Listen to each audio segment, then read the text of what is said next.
When you're focused on pronunciation, you can say everything accurately, but when you focus on what you're saying, pronunciation goes out the window. Most people assume that if you practice enough, pronunciation will sort itself out in real speech, but that doesn't always happen, and once you understand why, it becomes obvious. Listen to this. Chottamyrna. And again. Chottamyrna. Does that sound like English? Nolis cadabufera batrata, mozzala greeling ubisha, nervalibera paiding coroments, rabova shipagarama.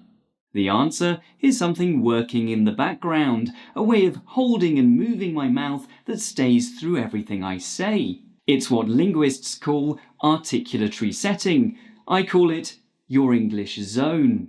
Speakers of different languages don't just use different sounds, they use the mouth differently.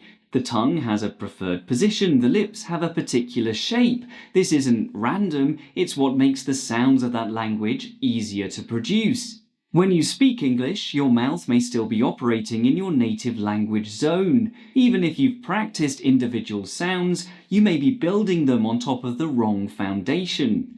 And that's why pronunciation disappears the moment you stop consciously monitoring it. It's not a practice problem, it's a zone problem. Imagine I want to clean this middle window. If I stand facing away from it, the task is awkward. I can do it, but it takes considerable effort. Now, if I reposition my body to face the window directly, the same task becomes easy. Pronunciation works in a similar way. When your mouth is in the right zone for English, the sounds come out naturally without forcing them. So let's find your English zone. In this exercise, we'll continue to use nonsense words. When there's no meaning to think about, you can focus entirely on the physical sensation of English. Copy me. Ota werv. Ota werv. Now say a couple of words in your native language. What feels different? Is the tongue more forward or back? Are the lips more rounded or spread? Do the speech muscles feel more engaged or relaxed? Switch between the nonsense English and the words in your native language. Ota werv.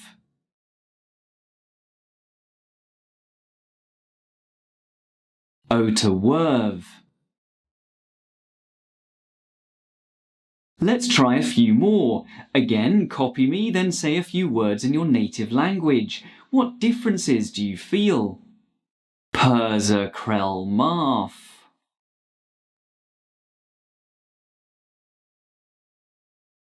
Perza krell marf.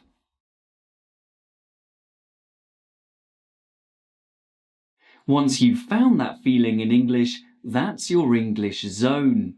And it helps you in two ways. First, English sounds come out more naturally because our speech muscles are in the efficient position for English. Second, you don't need to monitor pronunciation in real speech. Instead of thinking about pronunciation, you just hold on to that single feeling of the zone and pronunciation will look after itself.